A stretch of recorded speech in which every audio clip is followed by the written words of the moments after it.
క్రీస్తునందు ప్రియమైన నా సహోదర సహోదరులకు సార్వభౌముడైన యేసుక్రీస్తు నామములో మీ అందరికీ నా వందనాలండి. ఈ వీడియోలో ఒక ముఖ్యమైన విషయాన్ని చెప్పడానికి నేను ఈ వీడియో పెట్టడం జరుగుతుంది. ఆ విషయం ఏంటంటే, పాస్టర్ జోసెఫ్ గారు చనిపోవడం మనకందరికీ తెలిసిన విషయమే. అయితే ఈ వీడియో నేను ఎందుకు పెట్టానంటే, పాస్టర్ జోసెఫ్ గారు మరణం మీద అనేకమైన తప్పుడు వార్తలు రన్ అవుతూ ఉన్నాయండి. ఫేక్ న్యూస్లు రన్ అవుతూ ఉన్నాయి. పాస్టర్ జోసెఫ్ గారు గుంటూరు మీటింగ్కి వెళ్ళి అక్కడ వాక్యం చెబుతూ కుప్పకూలిపోయాడని, అక్కడికక్కడికైనా చనిపోయాడని, అలాగే కొంతమంది అయితే పాస్టర్ జోసెఫ్ గారు గుంటూరు మీటింగ్లో పాట పాడుతూ ఉండగా ఆయనకి గుండెపోటు రావడం జరిగింది, అలా ఆయన అక్కడికక్కడికే చనిపోయాడని కొంతమంది అంటున్నారు. కొంతమంది ఏమన్నారంటే, పాస్టర్ జోసెఫ్ గారు చనిపోయారు కదా, యేసుప్రభు నిజంగా ఉంటే ఆయన కాపాడొచ్చు కదని కొంతమంది అంటూ ఉన్నారు. ఇలా చూస్తే పాస్టర్ జోసెఫ్ గారు చనిపోయి మనమంతా చాలా బాధలో ఉండగా ఈ తప్పుడు వార్తలు ఒక పక్క రన్ అవుతూ ఉన్నాయి. ఆయన ఇలా చనిపోయాడు, ఆయన ఎలా చనిపోయాడు, ఆయన ఈ విధంగా చనిపోయాడు, ఆయన్ని దేవుడు కాపాడొచ్చు కదని కొంతమంది ఆయన మరణం మీద తప్పుడు వార్తలు రన్ చేస్తూ ఉన్నారండి. ప్లీజ్ దయచేసి ఎవరు జోసెఫ్ గారి మరణం మీద ఎలాంటి తప్పుడు వార్తలు ప్రవేశపెట్టొద్దండి. మీ అందరికీ నా చేతులు జోడించి చెప్తున్నాను. ఎందుకంటే పాస్టర్ జోసెఫ్ గారు ఆయన ఎంతో సరదాగా, ఎంతో సంతోషంగా, ఉల్లాసంగా ఆయన ఉండేవారు. ప్రతి ఒక్క మీటింగ్లో ఆయన అనేక మంది ఆహ్వానించేవారు. సువార్త సభల్లో కావచ్చు, అలాగే పెద్ద పెద్ద మీటింగుల్లో ఆయన వాడబడేవాడు. అనేక మంది దైవశాఖలు కూడా ఆయన పిలవడానికి చాలా ఇష్టపడేవారు. విశేషం ఏంటంటే, పాస్టర్ జోసెఫ్ గారికి ఎక్కువగా స్త్రీలలో అభిమానం ఉండేదండి.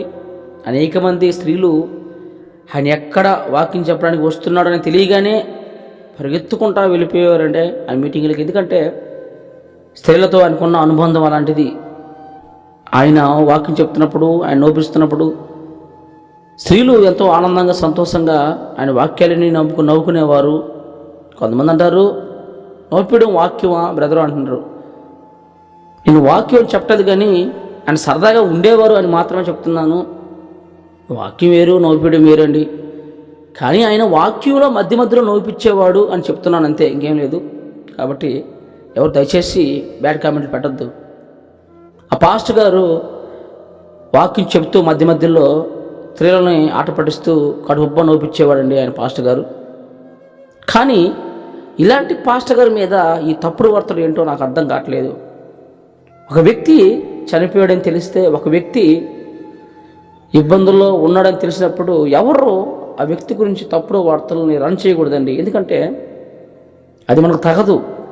కాబట్టి పాస్టర్ జోసెఫ్ గారి మీద ఈ ఫేక్ న్యూస్ ఒకటి బాగా రన్ అవుతూ ఉంది.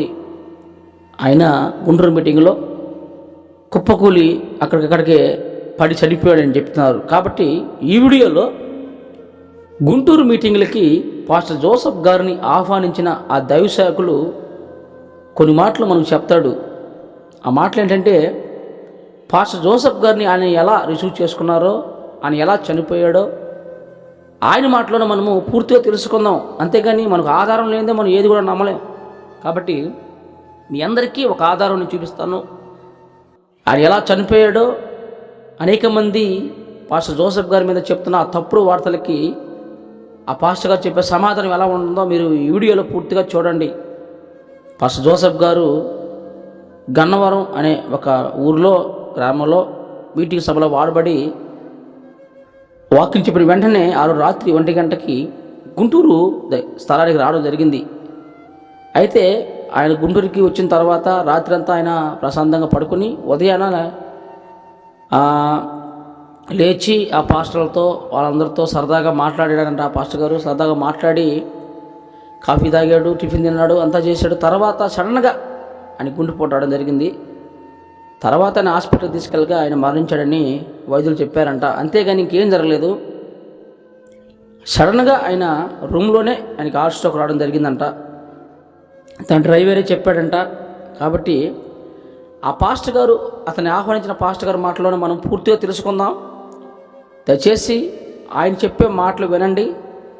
ఆయన చెప్పే మాటలు విని తర్వాత ఇంకెలాంటి తప్పుడు వార్తలు మీరు రన్ చేస్తారో ఇంక మీ ఇష్టం. కాబట్టి మనకు పక్కా ఆధారం కావాలి. కాబట్టి ఆ దైవ సేవకుల మాటల్లోనే మనం విందాం పాస్టర్ జోసెఫ్ గారి మరణం గురించి. మరి ఇంకెందుకు ఆలస్యం, ఆ వీడియో చూద్దామా? ప్రియమైన దేవుని బిడ్డలారా, వాస్తవంగా ఒక ఫేక్ న్యూస్ స్క్రోల్ అవుతూ ఉంది. ఏంటో ఫేక్ న్యూస్ అంటే, గుంటూరులో వాక్యం చెబుతూ జోసెఫ్ పాస్టర్ గారు కుప్పగూలి చనిపోయాడు. అంతా ఉట్టిదే, ఈ మాట ఉట్టిదండి. దైవ సేవకులు మరి జోసెఫ్ గారు పొట్టి పాస్టర్గా పిలువబడుతూ మన ఆంధ్ర తెలంగాణ రాష్ట్రాల్లో విరివిగా మరి దేవుని చేత వాడబడుతూ అనేకులను నవ్విస్తూ దేవుని వాక్యం చేత బలపరుస్తూ ఉన్న మరి సేవకుని గురించి కొద్ది మాటలు. ప్రియమైన దేవుని బిడ్డలారా, వాస్తవంగా ఒక ఫేక్ న్యూస్ స్క్రోల్ అవుతూ ఉంది. ఏంటో ఫేక్ న్యూస్ అంటే, గుంటూరులో వాక్యం చెబుతూ జోసెఫ్ పాస్టర్ గారు కుప్పగూలి చనిపోయాడు.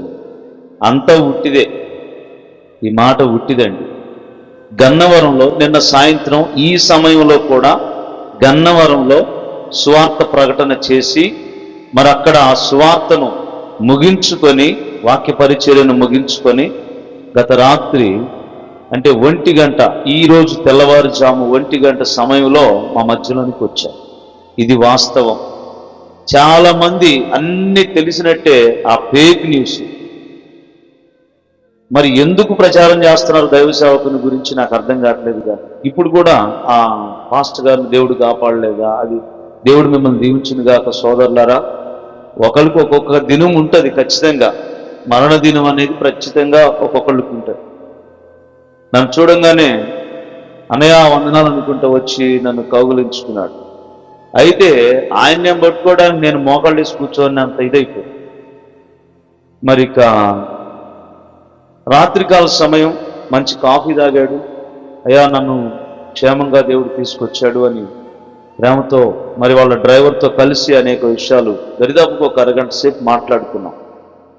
నేను నవ్వుతూ, అన్నా రేపు మీరు మాత్రం ఈ ప్రాంగణం అంతా మీ వాయిస్తో మారుమురుగుపోవాలి దేవుని వాక్యం అని చెప్పాను. తప్పకుండా అయ్యా అని చాలా ప్రేమతో మాట్లాడి మంచి కాఫీ ఒకటి తాగి తర్వాత ఉదయకాల సమయంలో ఎక్కువ 7 గంటలకు మా చర్చి సంఘబిడ్డ మరి గోపిచంద్కు ఫోన్ చేసి, అయ్యా వాళ్ళు తినే టిఫిన్ ఇది అని చెప్పేసి ఆ టిఫిన్ తీసుకుందామని చెప్పాను. వెంటనే మనోడు రెస్పాండ్ అయ్యి ఆ టిఫిన్ తీసుకురావడానికి వెళుతూ ఉన్న సందర్భం అది. ఒక 5 నిమిషాల తర్వాత వాళ్ళ డ్రైవర్ దగ్గర నుంచి నాకు ఇన్ఫర్మేషన్ వచ్చింది. అన్న అయ్యగారు కొంచెం ఒకలాగా ఉన్నారు, ఆయన పడిపోయారు, ఇది పరిస్థితి అంటే వెంటనే మరి నేను, నాతో పాటు మా పెద్దబ్బాయి, అలాగే ఈ మాట తెలియగానే మా సంఘబిడ్డ ఆత్మీయ కుమారుడు అజిత్, అలాగే మా బిడ్డలు మరి సౌమిత్, ఇక శ్రీనివాసు, వీళ్ళందరూ కలిసి మరి ఇక వెంటనే అదే వాళ్ళ కారులోని తీసుకుని వెళ్ళాం. హాస్పిటల్లో మరి అక్కడ ప్రాంగణంలోనికి వెళ్ళారు. వెళ్ళిన తర్వాత బీపీ అయితే చూస్తే బీపీ రన్నింగ్లోనే ఉంది. తర్వాత ప్రభువు ఆయనను అనుమతించాడు నా దగ్గరికి రా అని. తర్వాత ఈసీజీ ఆ కార్యక్రమాలన్నీ తీశారు, ఏదేది చేయాలో. మేము అక్కడ సిపిఆర్ చేసాం, ఇవన్నీ జరిగించబడ్డాయి. అయితే ప్రభువు నా కుమారుడైతే నీకు సమయం అయిపోయింది రమ్మని పిలిచాడు కాబట్టి ప్రభు పిలుపు మేరకు నరులారా తిరిగి రండని ఆయన మాట ప్రకారంగా ఈ లోకాన్ని, అలాగే వారి కుటుంబాన్ని, సంఘాన్ని అన్నిటినీ విడిచి ఆయన ప్రభు దగ్గరికి వెళ్ళాడు. వారి కుటుంబస్తులకు వాళ్ళకి మేము సమాచారం అందించాం, వాళ్ళ డ్రైవరు అందించాడు. డ్రైవరే మొత్తం చూసి అయ్యగారు ఏంటి పరిస్థితి అని బాధపడి కళ్ళము నీళ్లు పెట్టుకొని మరి అక్కసత్ గారు విడిచి వెళ్ళిన కుటుంబానికి మరి ఆదరణ, ఓదార్పు, వారి పరిచర్యలకు సమస్తానికి దేవుడు దయచేయునుగాక. ఆమేన్. ఓకే అండి, విన్నారు కదా. పాస్టర్ జోసెఫ్ గారిని గుంటూరు సభల్లోకి ఆహ్వానించిన దైవ సేవకుల మాటల్లో ఆయన మరణం గురించి మనం విన్నాం. ఆయన ఎలా గుంటూరుకి రావడం జరిగింది, తర్వాత వాళ్ళు ఎలా సరదాగా గడిపారు, తర్వాత ఆయన సడన్గా హాస్టల్కి ఎలా వచ్చింది, తర్వాత తన డ్రైవర్ చెప్పగానే ఆ జోసెఫ్ గారిని హాస్పిటల్కి తీసుకెళ్లారు. తర్వాత అక్కడికక్కడికైనా చనిపోయాడని వైద్యులు చెప్పారని మనం విన్నాం. ఇంత విని కూడా ఈ ఆధారం మనం చూసి కూడా ఇంకా పాస్టర్ జోసెఫ్ గారి మరణం మీద మనము తప్పుడు వార్తలు రన్ చేస్తే మనకు బుద్ధి లేదని నేను అనుకుంటున్నాను.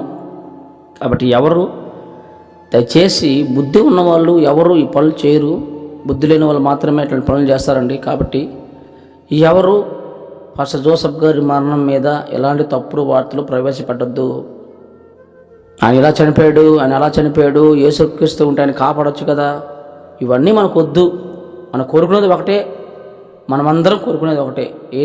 అదేంటంటే పాస్టర్ జోసెఫ్ గారు చనిపోయాడు, ఆయన చనిపోయి మనందరికీ చాలా బాధ కలిగించాడు. అయితే ఆయన పిల్లలకి కావచ్చు, ఆయన కుటుంబానికి ఆదరణ కలిగేయడానికి మాత్రమే మనము ఆశపడాలి, అంతేగాని ఇంకేమి మనం అనకూడదు. దాని గురించి ఆయన పిల్లల చదువులు ఏందు, అలాగే కుటుంబ పోషణ ఏందు మనమందరమే వీలైతే సహాయం చేద్దాం, ఆ కుటుంబానికి మనం ఆదరణగా ఉందాం. అంతేగాని ఆ కుటుంబం మీద మనం ఎలాంటి రూమర్స్ మనం చెప్పకూడదండి. ప్లీజ్ మీ అందరికీ నేను మనస్ఫూర్తిగా చెప్తున్నాను.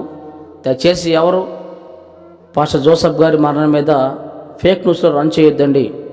వీలైతే ఆ పాస్టర్ జోసెఫ్ గారి కుటుంబాన్ని మనము కాంటాక్ట్ అయ్యి వీలైతే మనం సహాయం చేద్దాం ఆ కుటుంబానికి, అంతేగాని మనం ఎలాంటి ఫేక్ న్యూస్లు రన్ చేయొద్దు.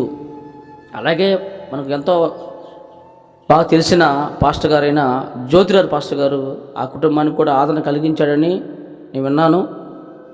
ఆ పిల్లలకి, జోసెఫ్ గారి పిల్లలు చదువులు ఎందు అన్ని సమస్తాన్ని ఆయన చూసుకుంటాడని చెప్పాడు. వాడు చదువు కానించి ఉద్యోగం వరకు సమస్త ఖర్చులన్నీ పాస్టర్ జ్యోతిరాజ్ గారు భరిస్తారని చెప్పాడు. ఆ కుటుంబం వాళ్ళకి ఆధారంగా నిలబడింది. అందుకు చాలా ఆనందంగా ఉంది. ఇంకా జ్యోతిరాజ్ లాంటి పాస్టర్ గారు ఇంకా అనేక మంది వాళ్ళ కుటుంబానికి ఆదరణ కలిగించాలని నేను మనస్ఫూర్తిగా కోరుకుంటున్నాను. అంతేగాని వీలైతే మనం సహాయం చేద్దాం, అంతేగాని ఎలాంటి తప్పుడు వార్తలు ఆ కుటుంబం మీద కావచ్చు, ఆ పాస్టర్ గారి మీద మనము చెప్పకూడదండి. మీ అందరికీ మరొకసారి ఆ 2 చేతులు జోడించి చెప్తున్నాను. కాబట్టి పాస్టర్ జోసెఫ్ గారు ఎలా చనిపోయాడో, ఆయన మరణం ఎలా జరిగిందో మనం పూర్తిగా ఈ వీడియోలో తెలుసుకున్నామని నేను భావిస్తున్నాను. దయచేసి మరొకసారి, ఆయన ఎక్కడా చనిపోలేదు, పాట పాడుతూ చనిపోలేదు, వాక్యం చెప్తూ చనిపోలేదు, ఆయన సభలో చనిపోలేదు. ఆయన రూమ్లో హార్ట్ అటాక్ రాగా ఆయన హాస్పిటల్కి తీసుకెళ్లారు, తర్వాత ఆయన చనిపోయాడు. అంతేగాని ఇంకెలాంటి న్యూస్ లేదండి. కాబట్టి దయచేసి పాస్టర్ జోసెఫ్ గారు రూమ్లో గుండెపోటుతో గుండెపోటు రాగా ఆయన హాస్పిటల్కి తీసుకెళ్లారు, తర్వాత ఆయన అక్కడికక్కడికే చనిపోయాడని డాక్టర్లు చెప్పారంట. కాబట్టి ఈ న్యూస్ మీకు అందరికి ఉపయోగపడిందని నేను భావిస్తున్నాను. పాస్టర్ జోసెఫ్ గారి మీద జరుగుతున్న తప్పుడు ఆరోపణలని ఖండిద్దాం. పాస్టర్ జోసెఫ్ గారి కుటుంబానికి మనం అందరమే అండగా నిలబడదాం. ఈ కొద్ది మాటలు దేవుడు దీవించునుగాక. ఆమెన్.